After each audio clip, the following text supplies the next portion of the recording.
Okay, hey everyone, how's it going? Hope everyone's had an awesome MAGFest so far. It's great to see all of you for the first time in 2 years. I'm Scott the Waz. This is also Scott the Waz. We're here to talk about MVP Baseball 2005. The greatest sports game of all time, and it's not even close, and you're going to learn why. I want to give a quick thanks to, it's ditched on Twitter. It's Manny Ramirez as the Doomslayer. For the great key art here. But yeah, as we said, this is MVP Baseball 2005 is the greatest sports game of all time, and it's not even close. It's kind of clickbait, but whatever. Just a quick disclaimer at the beginning, we're not here on behalf of EA or the MLB or the MLBPA or the MILB or any organization or anything like that. We're just here as fans to talk about a game that we like. So as a quick overview, what we're going to talk about today, we're going to do a quick introduction to the game and what it is. And I need to get my notes out because I forgot about that. What MVP Baseball 2005 is. Then we're going to talk about the MVPs, the most valuable pillars, which is sort of the key reasons as to why the game is so good. And then following that, we will talk about the future of MVP Baseball and what the game looks like in 2021. I'm getting my notes up. Sam Stahl. So we're very happy to have Scott the Waz doing a baseball panel. I'm his body double whenever he does the stunts in his videos. I'm the guy that takes the hits. It's great. The frying pan? Yeah, the frying pan, the Pepto-Bismol, you name it. All right, part one, introduction. Look at that double play. Look at that. At Fenway Park, everybody. All right, so the best way to introduce the game is to let it introduce itself. So I'm going to play the intro video for you real quick. Make sure we got sound. Oh, yeah, good point.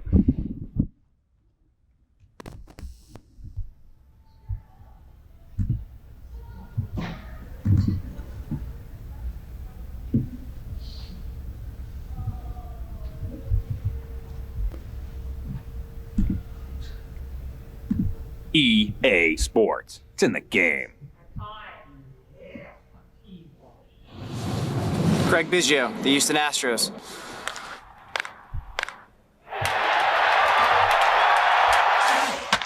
MVP Baseball 2005. Ready?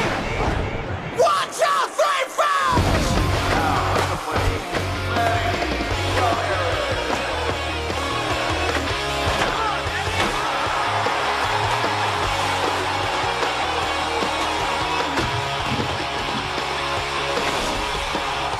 Kids, the sound of passion. God, I hope we ever say. No rules, no breaks, no fashion anyway. The friends, the fun, the meaning. We're gonna have it our own way. The sweat, the blood, the feeling. We came in and just wait up. We got the nice, so here we go. This is our voice, this is our show. On your voice, on your gun, put it on, turn it up. We got the noise and we don't stop. All right. If you didn't get goosebumps, I don't know what's wrong with you.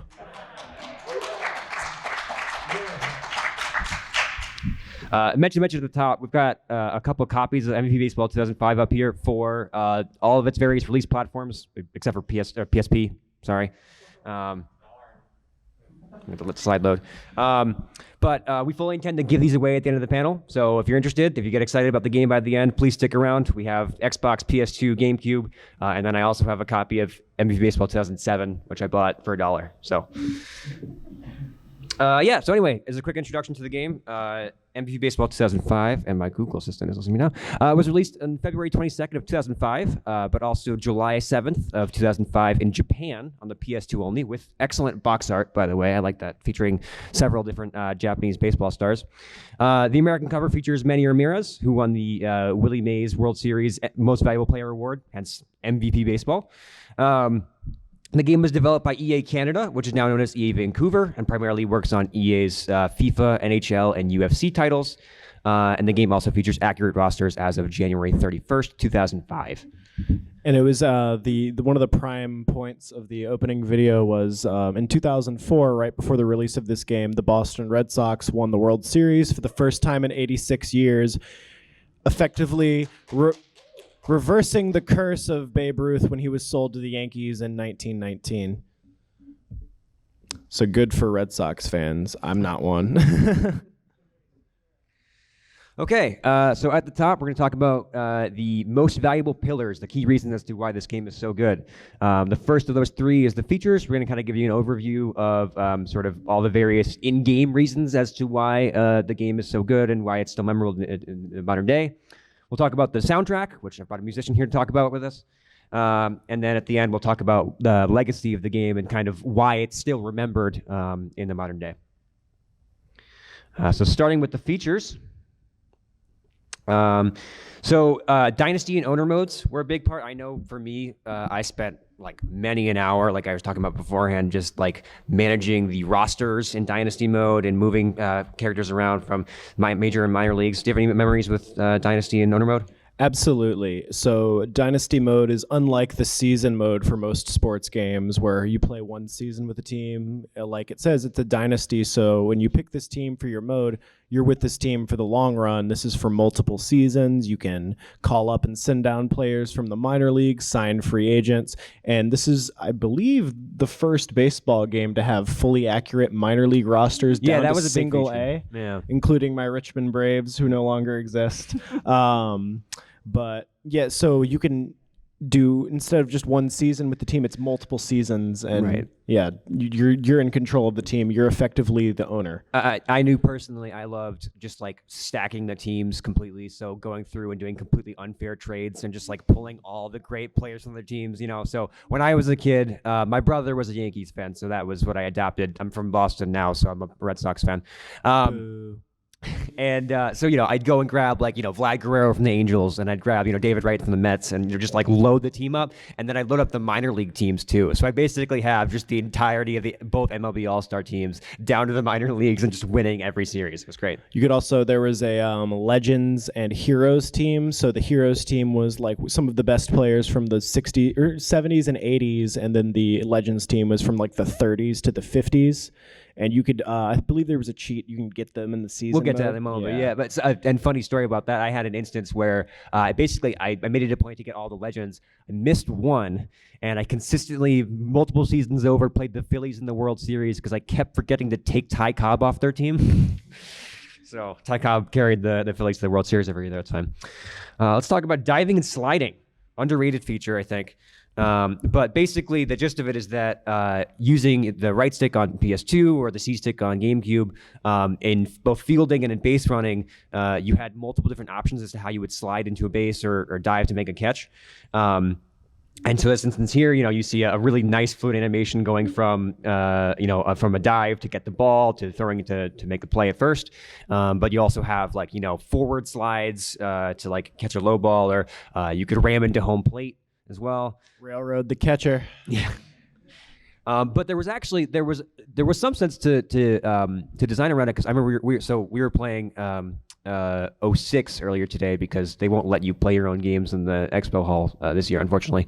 But so if you had a long throw going and the ball was going to go off to one side for the catcher, you could slide to the opposite direction, so they had to dive farther to make the tag. So there was some strategy going into it, which was really cool. The other thing you could do was, if you wanted to stop the defensive team from playing a double play, you could slide into second and knock the guy over. Yep.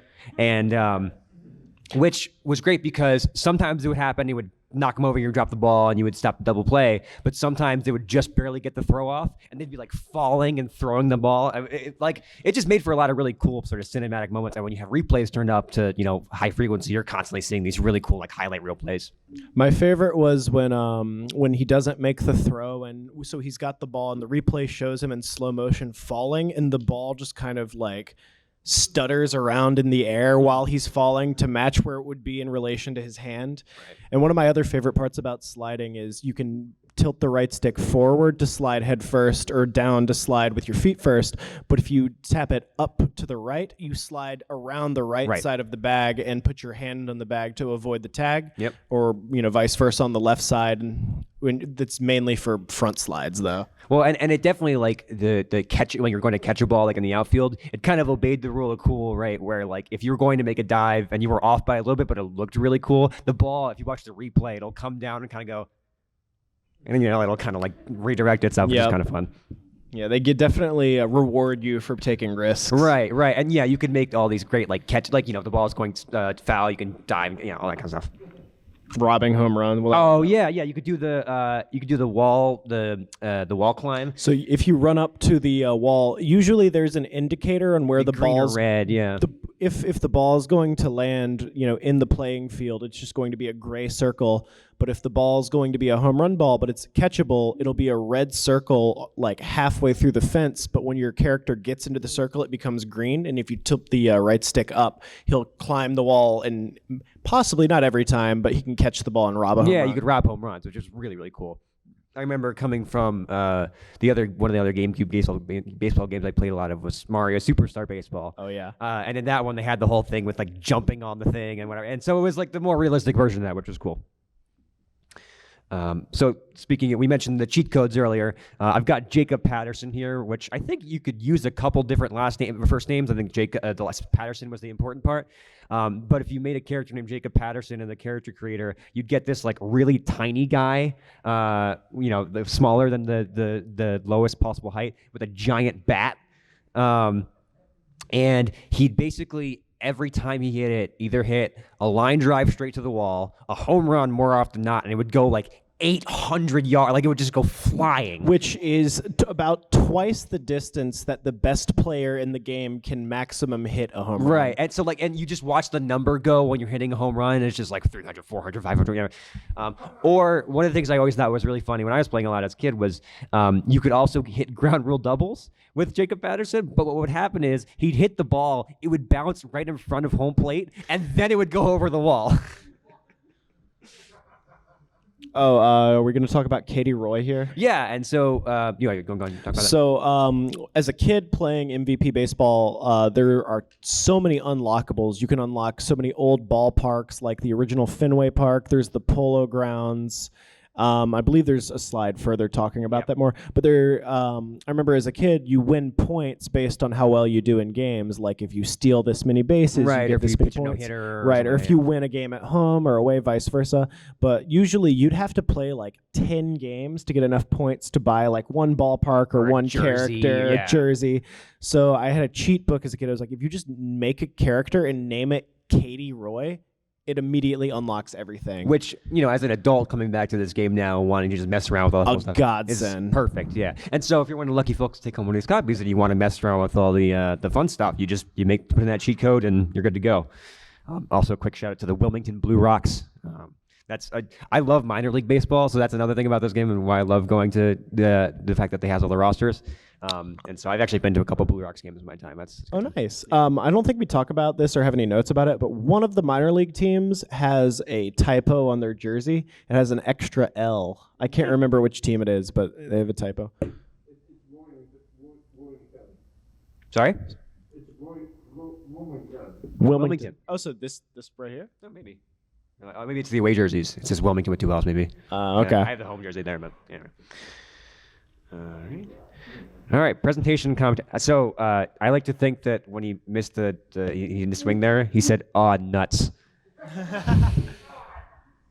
That's the Modesto Nuts for you. Like, these minor league team names are great. Like, I just like the Modesto Nuts and the Wilmington Blue Rock. Like that, I love it. And the Richmond Braves. Yeah. The Biscuit, the Area 51s. Yes. That's another fun one. Yeah. Zephyrs, yeah. Dwayne Kuiper and Mike Kruko, who I'm not sure if they're still doing it, but I remember up until like 2015, they were the current commentators for the San Francisco Giants, do the commentary for this game. And they just put so much effort into just sounding excited and just so many puns, so many just funny phrases. Shades of Willie Mays. Anything you can catch. Yeah. Yeah. Or one thing that they'd voice crack a lot. Which was boy. His knees are at the eye level of the hitter. And then when like a pitcher's doing like getting just his ass kicked, he has none stuff tonight. And the game for the time in 2005 looks incredible. The main part from my research was just how the stadiums looked. Yeah. They look nearly like replicas They really of real went out of life. their way, yeah. And every like everything is concrete, solid that's in the playing field. So there were other games released at the time like Major League Baseball 2K5 or MLB 05, where if say you hit a home run ball and as soon as the ball leaves the playing field, you can tell that nothing is solid. It'll go through the stands and Right. everything. But if you hit the foul pole in Major MVP 05, you hear the dong. You hear the oh my God, I and love then that. it bounces back into the field. It's still a home run. And same with like hitting like the rafters of the building that you're in. It'll come back in. Everything's solid. Those which little is just details, satisfying. Yeah, right. And then just the ballparks are complete, like accurate, Right. like Fenway Park in Yankee Stadium. They look incredible. Well, and yeah, they got the details down. Like I remember Yankee Stadium. There's that section in left field. It's like there was like the museum with. Oh, Like, Monument Park. Yeah, and, yeah. And you can see the monuments. yeah, you can see that, and obviously not super detailed, but you can see all that kind of stuff. all the advertisements. Yeah, and even like the retro parks have like old school style ads for like matchboxes and Cigarette. No, I don't think they put cigarettes. Right, but but like old-timey laundry and dry oil, cleaning. yeah, old silly stuff like that. And one thing I noticed when I was recording gameplay for the GIFs and whatnot for this panel was the GameCube version of this. For the GameCube version of for the GameCube, if you have either the GameCube component cable or another HD adapter for the GameCube, you can have games start up in progressive scan mode.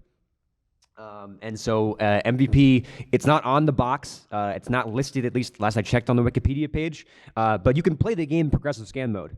So if you have an HD adapter of any sort, the game looks really good. I had to compress the GIFs for this presentation, unfortunately, so it doesn't look quite as good here. But you can, really, I mean, some of the textures look a little out of date, but it comes out really crisp when you play in that way as well. Also, if you play in any of the old ballparks from like the 1950s or before, it'll have like an old grainy like filter on. Cooperstown effect. Yeah, the That's what Coopers. That's the official word. I always saw that and never turned it off, not knowing what it meant. But I love that the old parks just have that. So I turned that off for one of them, and one of the funny things is that they compensate for that on some of the parks. So if you play one of the older parks with the Cooper sound effect turned off, the dirt is like black because it's just trying to because it puts a sepia filter on it, so it kind of comes out looking weird, but funny. Anyway, one thing I loved as well is blown calls. So there's a configuration for this in the settings when you set up a game where the umpires can miscall things. We noticed this actually. So we were playing 06 earlier today, and I tried to pick off a runner stealing a base, and the guy was literally standing on the base when he tagged him, and the ump called him out, which is like doesn't. It was bullshit. I was so mad. So in this one here, I have legendary San Francisco Giants player John Dowd sliding into third base there. And to me, it's actually a little unclear looking at this in the replay. Like, it looks, it's pretty close. So you can, be the judge. What was the call? It was called safe. And unfortunately, the Royals manager was not happy at all about it. And so this was nothing, and again, something they took out in 06. This is only in 05. So at any time a replay pops up, you could hold the B button on GameCube. Triangle on PS2. Triangle on PS2.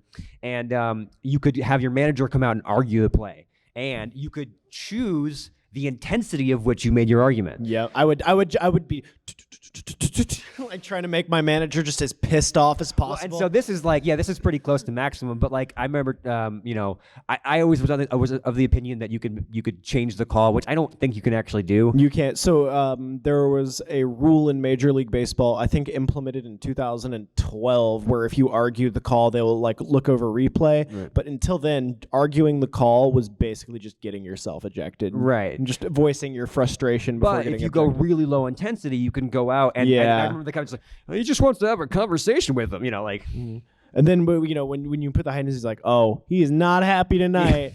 Goodbye. But again, attention to detail too. Like, they could have just had generic looking managers for all the teams, but I don't know this guy's name, but like I know Joe Torre they got for the Yankees. Yep. Like they actually, made his face look right and everything, which is awesome. Are we? Is there another slide about John Dowd, or should we talk about that? Yeah, we'll have to talk about that later. Okay. All right. Next up was the historical content. We got Satchel Paige on the mound there. Right. So there, like we said, we have two teams of historical players, the legends and the heroes. Such players on the legends such as Ty Cobb, Honus Wagner, Babe Ruth, Lou Gehrig, Mickey Mantle, Eddie Matthews, Satchel Paige, Cy Young, Christy Mathewson, Walter Johnson, just to name a few. And on the heroes, you've got like Reggie Jackson, Johnny Bench, Dennis Eckersley. I think Warren Spahn's one of the pitchers. I always played as the legends because I thought they were cooler. See Reggie Jackson. Reggie Jackson, yeah, he's on them. Mr. October. Mr. October, indeed. Yogi Berra's on the legends. Yeah. But like Tom Seaver, Nolan Ryan. Tom Seaver, Nolan Ryan. Yeah. But I believe with the Katie Roy cheat, when you play in the Dynasty and Owner mode, you can sign them to your teams. Yeah, they all get added as free agents, so they don't add those teams to the leagues. Right, but the players are there. Yeah, just to sign. Well, which you actually get to be careful because again, like I mentioned earlier with Ty Cobb, if you don't sign them, they get signed. Yep. So again, you could have Ty Cobb get picked up by the Phillies, and so. But yeah, and that was the other cool thing about it as well is, if you're the kind of person where, you're a huge, say, Tigers fan, right? And you want to see, they have their older jerseys, the Nationals, so they have Expos jerseys in the game for them as well. Well, so this game came out during the Nationals' first season as a baseball team. I remember playing MVP 03 and 04, and the Expos are just a team. And I believe the commentators talk about it in the game. It's like, well, the Expos won't be a team in a couple of years, but... And so you could play with the older jerseys. You couldn't fully do it, but you had a lot of the older players. So if you wanted to recreate the roster of, say, the 1909 season Yankees, you could do that. And they had the old jerseys to go along with it. Cool attention to detail as well as if you play with older jerseys, when the players come up to bat, they don't wear helmets. Oh yeah, that's right. They're just in their ball caps, right? And so they you didn't can wear pelt guys in the head and give them concussions. Yeah.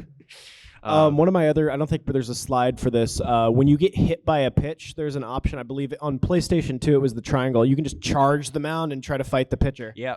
And then you see everybody of the team just sprinting towards the pitcher's mound. Yeah, they have a huge fight. Yeah, and then you 9 times out of 10 are going to get ejected.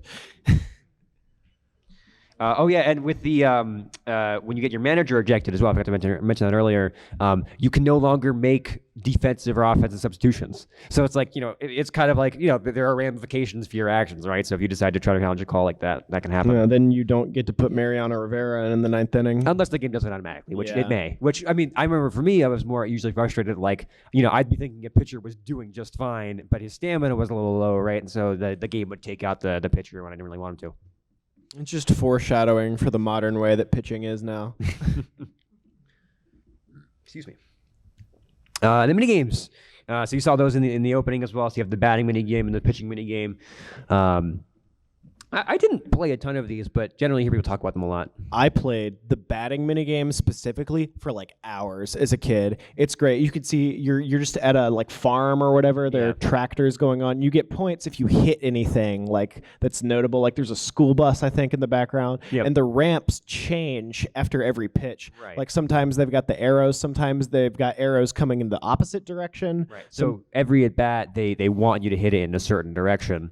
And the arrows in that part of the field will light up. And if you go in the opposite direction, you actually start at negative points. So the game wants you to like, okay, if you hit it, you're supposed to go to the right field. If I hit it to the left field, then it starts at like, negative 300. And based on distance, basically you get a lot less points. And obviously distance is points, but sometimes vortexes will open up on the field. And if you land in a vortex, basically it screws you and your ball will just stop or just get thrown around. Cartoony, like rubbery kind of sense, like, like sends back. Whatever. And one of my favorite like bugs with this, because the way Ichiro's in this game, he's one of the best players in the game. The way he swings, he runs as he swings the bat is to just get to first base as fast as possible. But this is a mini game where you're not trying to get to base, but he still runs with his swing anyway. It's hilarious. But I played this for hours. I think Alfonso Soriano was my favorite person to do with this because his swing is just so strong and has a huge stride. I would launch the ball with him. I mean, I definitely remember whenever I did play this, when I played it with Jacob Patterson, and so I just hit home runs every time. Oh, Jacob. And again, because it's based on distance, when you hit like 900-yard home runs, your points just you keep going up the entire time, which is great. And you had the point quota per round, so yeah, so if you didn't theoretically you could just keep going. Right? Yeah, no, it was endless. And then I don't have a picture of it, but there's the pitching game as well. I was so bad at it, I never played it. That one actually playing more recently was one I seem more interested in. Basically, there's a grid with different colored squares, and the different colored squares represent different pitches, and so it tests your ability to throw the pitch with a given accuracy. And you want it's like Puyo Puyo, right, where you're trying to get all the colors to line up. So if you throw two good fastballs, you can get a bunch of knuckleball, squares all lined up, and then throw a good knuckleball and get 800 points. Yeah, I was 10 years old and couldn't really understand the puzzle game aspect, but just hit the ball far. I was great. Oh at yeah, that. I could do that. Yeah, just press the A button to swing. Okay, yeah, I can manage that. All right. Oh, all right. Well, give me one sec. So as we talked about, you heard a little bit in the beginnings we're playing earlier, but also we talked about in the panel description, the soundtrack here is filled to the brim with bangers. So we're going to look at this. So I've got the listed soundtrack here. We're going to talk about a couple key songs. We're going to read some of the lyrics and basically just talk about, okay, this is an excellent selection of tracks, but why is that? They're all bangers. It's incredible. The soundtrack is 8 songs, and literally all of them are great. And I told myself I mentioned this. There's a Spotify playlist in case you're curious. So if you want to go out of your way and find the MVP of High soundtrack, you can go find that on Spotify as well. All right, so we got to start off. Tessie by the Dropkick Murphys, released in 2004. There are 2 songs named Tessie. One of them is like a traditional New England folk song, which the song is a tribute to by the Dropkick Murphys, who I actually got to see in concert last August, and it was incredible. So the song Tessie originally goes, Tessie, you make me feel so badly. Why don't you turn around? Tessie, I love you madly. Babe, my heart weighs about a pound. Don't blame me if I ever doubt you. I wouldn't live without you. Tessie, you are the only. So in the 1903 World Series, which was the first World Series, was the Red Sox and the Pirates. The Red Sox fans would sing a version of Tessie to heckle Honus Wagner, going, Honus, why do you hit so badly? Take a back seat and sit down. Honus, at bat you look so sadly. Hey, why don't you get out of town? So in 2004, the Dropkick Murphys made a version of this song, basically just amping up the Red Sox nation and just cheering their hometown team. And it's about people singing the old song Tessie while seeing the Red Sox play, and then ended up helping them because they won the World Series that year. And I just think that's great. You don't hear people singing. I mean, I guess soccer fans do, but you don't hear songs like that at games anymore. Have any of you all seen the movie Fever Pitch? Is it the Jimmy Fallon one? Yes, it's the Jimmy Fallon, Drew Barrymore. That song is, I don't know if it's featured prominently, but I've seen the movie, and I've definitely... It's a Red Sox movie, yeah, right? I've So heard it kind of has the song in the movie. All right, what's the next song? Yeah. For the Red Sox, the female mascot for the Red Sox. They named her Tessie, right? Yeah. Yeah. Right on. All right, now we've got You Owe Me an IOU by the Hot Hot Heat. I tried to research this song. I like it a lot. It's a piano-driven rock song. It's got a da-na-na-na-na, just catchy theme. I read that it's a breakup song, which fits with the edgy, mid-2000s rock scene. But the verse that I've chosen to read is, tight-fisted with his compliments, it didn't seem to bother him that talk is even cheaper down in luck. And the only thing constant was the constant reminder he'd never change, which is so emo and edgy, and it just gets me in the mood to fucking play some baseball. It's great. A tough breakup in 6th grade. Anyway. Oh my God. Go home, turn on the PS2. It's old friend, you never let me down. Absolutely wail on the team of your choice, yeah. Yeah, and play as the Red Sox, and I think the Royals are the worst team by default in this game. And one of the best things, too, is you could do interleague play. So you could play as, and I have one of the gifts later. You can play as the National League All Stars and play against the Richmond Braves, a AAA team. So. Did you ever mess around with gameplay tuning? Oh yeah, so you could make it so like You could just make the other team just horrible, no matter how good they were. their throws would be awful. You and could way make off, your base running speed just insanely Like fast. 99, yeah. So I would play as the Yankees against the Red Sox, and I would go against Tim Wakefield because he threw the slowest pitches on the team. So I would get my runners on third base and just steal home every single time he would throw a pitch. It was incredible. And just wail on the teams. You could turn fatigue off too. Oh, yeah, So your yeah. pitcher would just be aces the whole game. It was great. I thought about getting a Tim Wakefield cameo for this panel, but he wanted $100, and I was like, I remember we were looking around because we wanted to do one of the openings. Like, so yeah. I think there's like 45 different random MLB players doing a like, hey, this is whoever I am. EA Sports, it's in the game, and the only person that does one in this game is that is on Cameo is Albert Pujols, and it's like $600. Sorry guys, we're not paying $600 for that. But I mean, in terms of preservation, like I don't know if those are recorded anywhere, right? And so I recorded a couple, but I don't have them all here. But I would love to, and if I get enough free time, maybe I'll sit down and just try to like compile all of them. Because the thing is, you can't choose. So I remember I was going through a couple, every time. and there's one with there's like a really husky Red Sox fan. He's got the logo on his belly, and he's like jiggling. Yeah. I got that like 4 times over. EA I'm- Sports, go Red Sox! Ho! Anyway, I'm sure that guy was happy in 2004. I wonder if he still sees that and thinks about it. I wonder if he's still alive. This is a song. I was on a road trip with a friend, and he played this on the playlist. Like, this song's for MVP 05. I love this song. I had no idea who the Bravery were, what this song meant. But I'm actually going to read the first verse and the chorus. It goes, people, they don't mean a thing to you. They move right through you, just like your breath. But sometimes I still think of you. And I just wanted you to know, my old friends, I swear I never meant for this. I never meant. Don't look at me that way, It was an honest mistake. Don't look at me that way, It was an honest mistake, an honest mistake. And I can only suggest that this is another breakup song that plagues the soundtrack of MVP 05 with emo joy that the developers must have when picking the soundtrack, going through harder times than I'm going through currently. Well, either that or they were just thinking about the people to be playing the game, right? They were right, regardless. You go from playing Shadow the Hedgehog to playing MVP baseball. Damn, not here.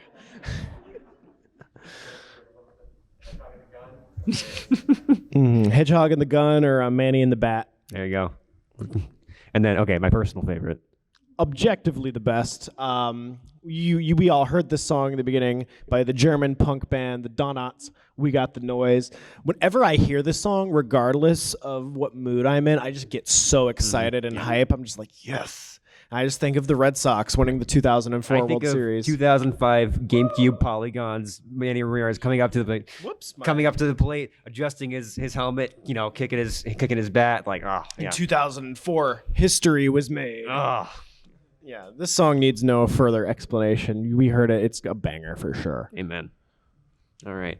So let's talk about the legacy of MVP Baseball 2005. And so I put out a social media post not too long ago, and I just kind of said, hey, have you played this game? What do you like about it? I want to kind of, get some thoughts about what people like about this game. And I have a pretty modest social media following, so I wasn't expecting much. But I was really excited to see a ton of replies come in. 6, but but what excited me was, people have varying memories, but also like very specific ones, right? And we talked about all the different features we like earlier, but that's kind of where that came from was, when you talk about what makes this game so good, it's not like there's like one little thing, right? It's not like, oh yeah, I loved, just the owner. It's like there's like it's a laundry list of stuff. Everything from like the hitter's eye to the batting mini game to the owner mode to just like working the count, right? Like this game does all that so well, and so in that way, so many people were excited to talk about it. I also want to give a personal shout out to the MVP 05 guy on Twitter. This guy is putting in work, every single day. He does that thing where he searches for anybody tweeting about MVP 05 and he replies to them. So when Sam and I will just talk about it on Twitter, he tweeted at us being like, "You're damn right, it's a good game," and so he's tweeting, hashtag bring back MVP. And so obviously, like, between the people that are going to talk about it to random strangers like me on the internet, but also people that are dedicated enough to have a dedicated Twitter account for it, the Messiah of baseball game. That's a great description for that. And then also it goes beyond just the fans. There are a ton of articles out there about, kind of why this game is still relevant and why people, these are all articles from just the past couple of years. 2013 is a little later, but and you also get a good mix of articles from sports sites like ESPN and whatnot, but also from gaming sites like Kotaku. So obviously, like, there's across the sphere of people who play just sports games, but also people who just like sports or just play games. There's wide coverage here in terms of why we're still talking about this. And a personal favorite article that I found when I was going through looking at these. So we mentioned earlier that for a variety of reasons, Barry Bonds was not included in MVP 05. He wasn't part of the Major League Baseball Players Association. And so because of that, he was replaced by John Dowd, who is an insanely overpowered creative player. Yeah, mostly because Barry Bonds was insanely good at the time. And so in this article, they went out of their way to track down the actual John Dowd and, like, who this guy was and what the story was and everything like that. And the best part is, this article's not some, like, fringe outlet. It's not some guy just, like, tracking this down. It's MLB.com. Also, the only other player in the game that had this treatment done to them was Kevin Millar of the Boston Red Sox. He was replaced with Anthony Freese. Yeah, and he, just like Kevin Millar, was one of the most average players you can come across. He had an RBI for me in one of the games I recorded on this one, so I'll take it. Good. And then I mentioned the Richmond Braves earlier, so there's Mike Piazza ramming home. Can't do that anymore. You can see the ball drop there too. So yeah, that going to the sliding and stuff, really, like, that was, and I think, and maybe I'm crazy, but I think, like, the actual weight of the players accounted for that as well. Absolutely, 1,000%. Yeah. So if you had, like, a David Ortiz or an Ivan Rodriguez or whatever, I remember if you had a bigger guy running the bases, like, you would get a prompt like, press this to railroad the catcher. Yeah. And so, yeah, you have an opportunity where, like, okay, you're probably not going to make it on the slide, but if you got a big enough guy, you can railroad the guy home and potentially make it on, which is great. Anyway, let's talk about the future and what it means for MVP Baseball 2005. So this is a quote from an EA executive about baseball. This was an IGN article or interview from a couple years ago. And so, basically they're not shutting the door, but they're obviously very busy between, like I said earlier, NHL, UFC, Madden, yeah, FIFA, so obviously EA is up to a lot. We didn't clarify earlier, but the reason that, or sort of simplified version of the reasoning as to why EA stopped making MLB baseball games was they no longer had the license after 2005. And in 2006, MLB The Show released their first game, and if you follow baseball video games, you know the rest. Right. That's And so the primary baseball game that's we have released now. 07 up here, and also they did make an MVP NCAA baseball 2006. So they did continue to make college baseball games after this, but this was the last major MLB game they made. So again, they haven't closed the door. EA does also make, they do make competing sports games. They make an NBA Live game most years. Which goes up obviously against the NBA 2K series. So they're not completely opposed to it, but again, there's no commitments as of right now. So keeping that in mind, I mentioned the MVP 05 guy earlier and sort of like hashtag bring back MVP. What does that really mean, right? Are we looking for like a remake or a remaster? Well, that could be good, but licensing would probably be difficult. And then, it would probably make things a little unnecessary. A new MVP baseball game could be good, but again, that would cost a lot of money. It would be difficult to do, and it might not have the same magic that 05 had. And so I think our golden ticket is actually in something else. And that something else specifically, I think, is Xbox Series backwards compatibility. That's right. So for those unaware, Xbox One and Series X are backwards compatible with some games for the 360, but most importantly also the original Xbox. And in most instances, most all games that are made backwards compatible receive some modest improvements to the experience. So what could that mean? Ichiro making a sweet catch there, by the way. So more powerful hardware means that we could get things like improved frame rate or dynamic resolution. So for being maxed out more frequently for better picture. 16 times anti-isotropic filtering. I don't know what that means, but Wikipedia insert see that it means improved textures. Just an overall more stable and better looking experience. And could this actually happen? I forget who that is, but I love the animations for. Oh, that's Reggie Jackson. I don't think so. It's 44. Maybe. Anyway, I love the animations for when you strike a guy out looking because they're always pissed. They're like, what the hell? They look at the ump. They point where the strike zone is. What are you talking about?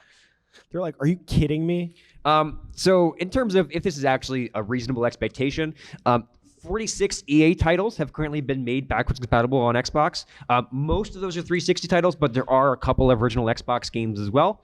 And you may be saying, well, what would EA really do an old licensed sports game? It's important to recognize that the games that EA are making backwards compatible are not just games like Battlefield and Mass Effect. They've also made games like Astro Pop and Boom Boom Rocket backwards compatible. Have you guys heard of those? Didn't think so. Didn't think so. Yeah. So I'm just saying, Never say never. Never say never, right? And so it might be a good time to jump in on the original Xbox version because you never know. Maybe one day you'll be able to play it on your Series X. Maybe. Anyway, that's gonna do it for us. Anything else to say about MVP before we wrap up? There was one glitch in the game that I forgot to mention, that whenever you are playing as a switch hitter batter, the announcers will always say that he is a stronger batter from a certain side, and whatever side they say he's a stronger batter from, he's a weaker batter from that side. So never listen to the announcers in this game. Also, the announcers always make fun of the players at any given opportunity. Yeah. It's incredible. That's about it. Does anybody have any personal stories or anecdotes they want to share with us about MVP? I'm not sure if you remember this. Do you remember the night that we realized that both of us love this game? You want to tell me about it? It was like we were on Skype. It was that long ago. It was like 5 o'clock in the morning, and I don't know what prompted me. I was like, hey, Cyrus, you ever fuck with MVP Baseball 2005? And you were like, yes. Absolutely, that game's great. And I was like, yes. And we just started quoting like the announcers to each other. And it was like, you remember this player? You remember this player? And then I remember tweeting about it. And like 5 people responded to that tweet from my personal life. We're like, dude, that game's great. Like, yeah, I remember playing that as a kid. The soundtrack, the controls, everything.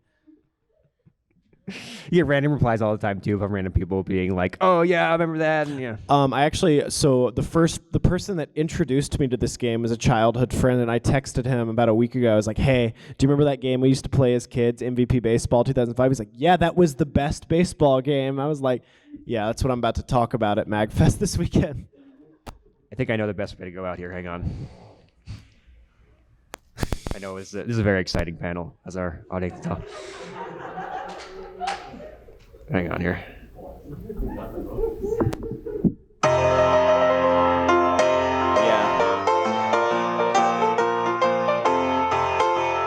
Tessie is the royal rooters rally cry. Tessie is the tune they always sung. Tessie echoed April through October nights after serenade installed in Indian yard. Tessie is a maiden with a sparkling eye. Tessie is a maiden with a love. She doesn't know the meaning of her side. She's got a comet full of love.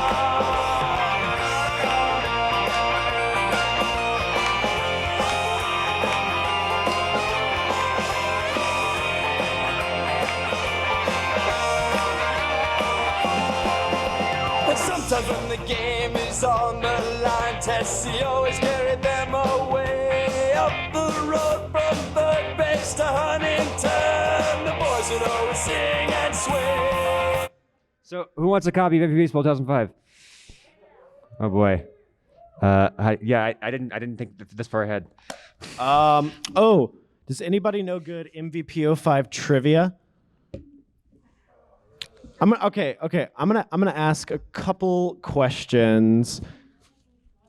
Who is the oldest player that's on the active roster at MVP Baseball 2005? That's it. Well, okay. Well, what copy of the game would you like? It's up to you. Right on. Okay. Well, let's do a reader comprehension test to see if people are paying attention. So I mentioned a character you can create earlier that would be a very small man with a large bat. Anybody remember what his name was? I heard it in the front. Yeah, in the red. Jacob Patterson's correct. What copy? What version would you like? Well, you can take one. PS2, Xbox. Right on. Back compat. One day. This might be a bit of a tricky question on the Heroes and Legends players. All of them are listed at 29 years old except for one player, and this player also is the player that played in the MLB for more seasons than any other player. As a hint, that's right. Dab on him. Also, I love your shirt. Got PS2. Right on. Okay, I got one. Does anybody know who's on the cover of MVP Baseball 2004? Yep. Who is it? I didn't hear you. That's right. Host is correct.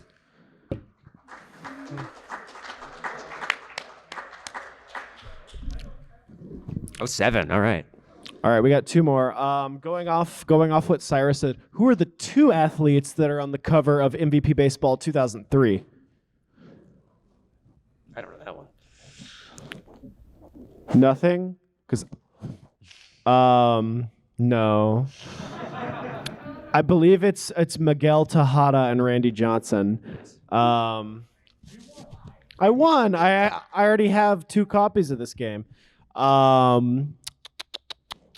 That's an awful sound to hear. What's the name of the person who I commissioned that art from? I hit it. It's stitched. Get up here.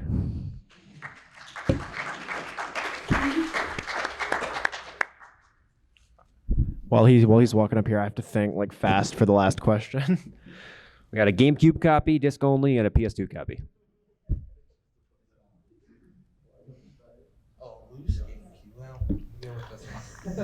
I mean, I don't want to try to sway your decision, but the GameCube one usually sells for more. I grew up with the PS2 version and like that one more. Conflict of interest, I know. Right on. All right. What team by default is ranked as the best team in MVP Baseball 2005?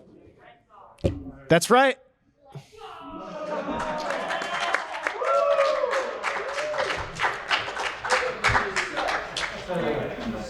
I'm a Mariners fan, so I'm indifferent. But anyway, I believe that's all we had.